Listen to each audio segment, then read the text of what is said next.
not 801. 521.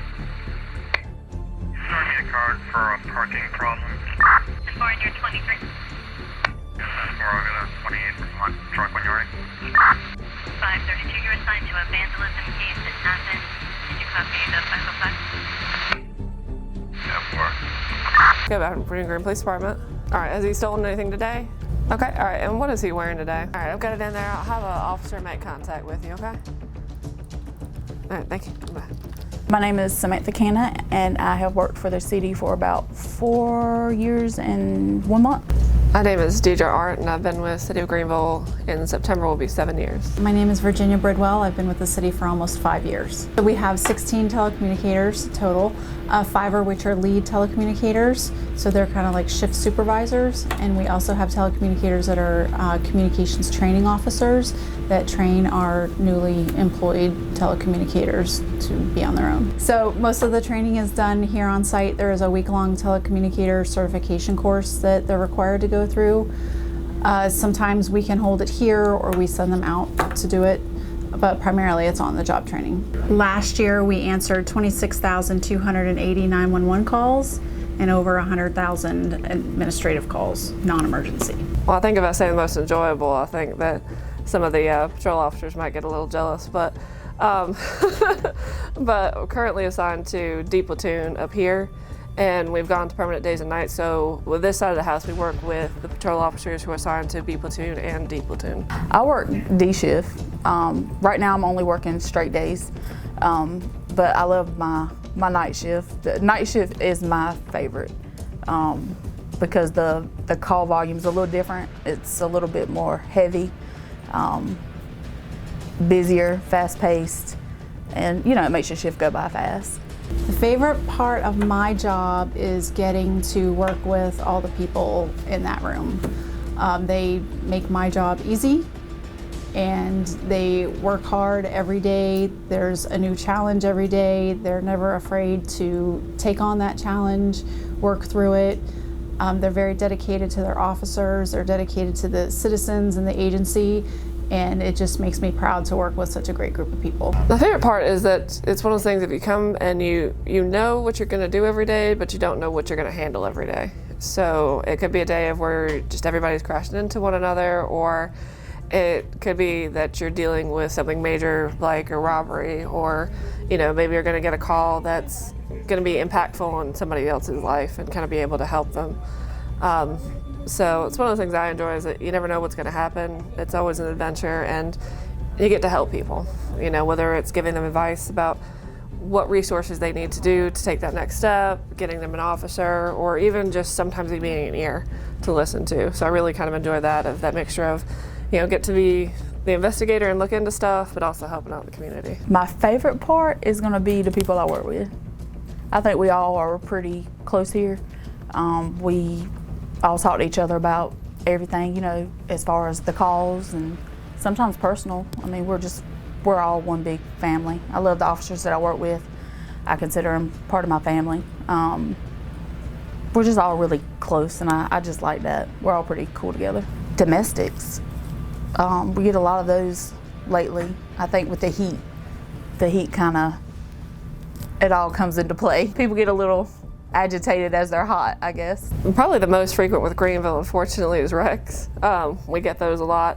And then aside from that, I would say disputes of where people are arguing over things, either because it's something that they feel is not right or is not legal, or people who stand on their ground with stuff. That can be anywhere from somebody doesn't want to, hold on one second, go back to Green Police Department. Probably the biggest thing in anything would be empathy.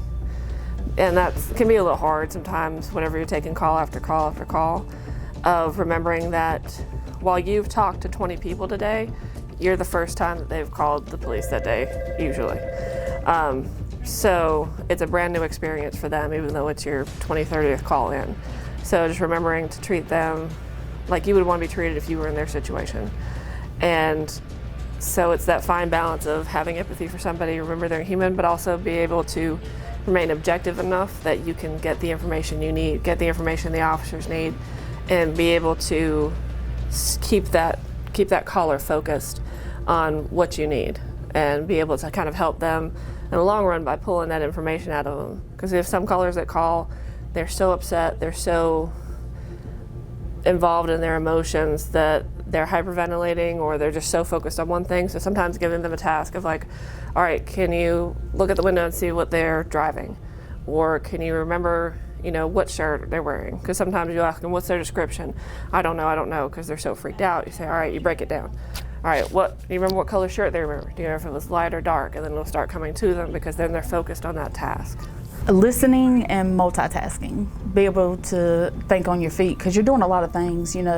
Right now I'm operating on our main channel, which is channel 1, where I talk to the officers, dispatch them to whatever they need to go to. My favorite is channel 1. That was usually a common answer, but because I enjoy sort of that almost overview thing of like, all right, I've got all this coming in, and I've got 2 units over here. I've got no units over here, but I need to send somebody over here, and kind of working in the logistics side of it, and kind of being able to handle that end. Channel 1. I love channel 1. I don't like phones that much, if I'm just going to be honest with you. I don't like phones that much because people are mean sometimes. And they're calling when they're having like the worst time of their life.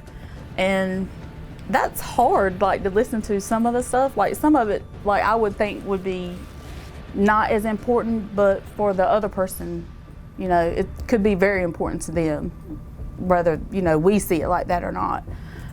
So I don't like talking to people on their worst days. That, some of the calls kind of hurts your feelings a little bit, because I am a little sensitive, but. Channel 2 is always fun just because you get to do a little bit more of the digging, because you have a little bit more time on it, and kind of pulling that information and helping officers. Call taking is fun. I will say call taking can take a little bit out of you emotionally, especially when you're hot and heavy with it. But it's something that I do enjoy, because I do like to talk to people, and like I said, kind of being that resource for them. And sometimes it does take a lot of patience sometimes, because especially when you have people who they call the PD needing something, but in the end they really just need to kind of talk and vent. So kind of having the patience to listen to them and kind of be there for them, and then kind of guide them to where they need to be. Even if it's not anything police related, you can be like, all right, well, this is actually going to be a civil issue, but these are the steps you need to take, and kind of listening to them. And it helps them feel a little less powerless than they initially started with the conversation. Some days are better than others. Some days, it's laid back, it's not as busy, it's not a lot going on, which is good. We like that, because that means everybody's safe, Some of the emotions, like I said, you kind of get a little bit of that compassion fatigue. You can kind of almost pick up on some of the emotions that you're dealing with some of the callers you're dealing with.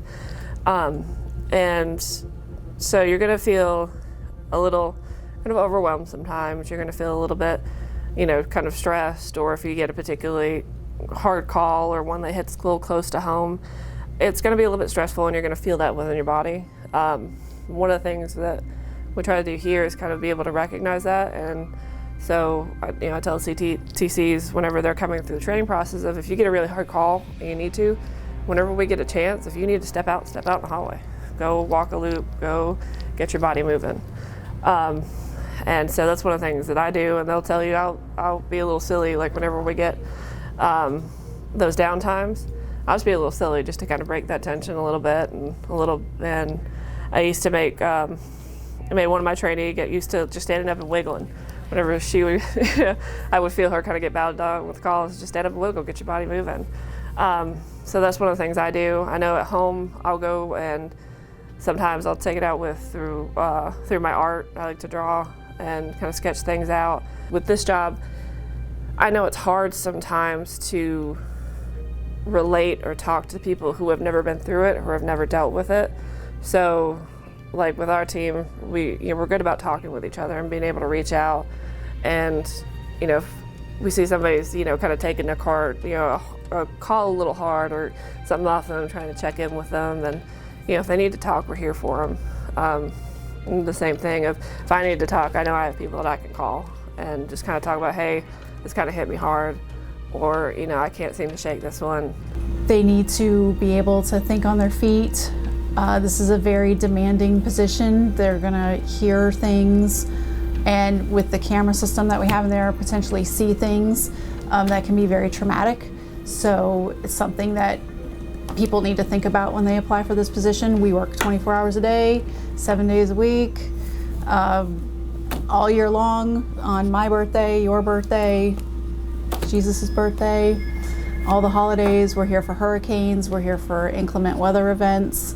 So we are required to be in those chairs at all times. So we are essential employees, and I think that that's a lot to ask of people. Sometimes it's a lot for people to take on with their personal lives as well. I talked to a 13-year-old who was suicidal, and I just went home and thought to myself, what does a 13-year-old have to be suicidal? You know, what is going on in their life that is so hard that they feel like they have no other option? And that just, as a mother, that just breaks my heart. You know, I think any parent, you know, you just want to reach out and grab them and tell them it's going to be okay and do what you can for them. Because I know for me, one of the big things is I have 3 little nieces, so whenever we have calls involving especially small children, those are the ones that kind of get to me a little bit more.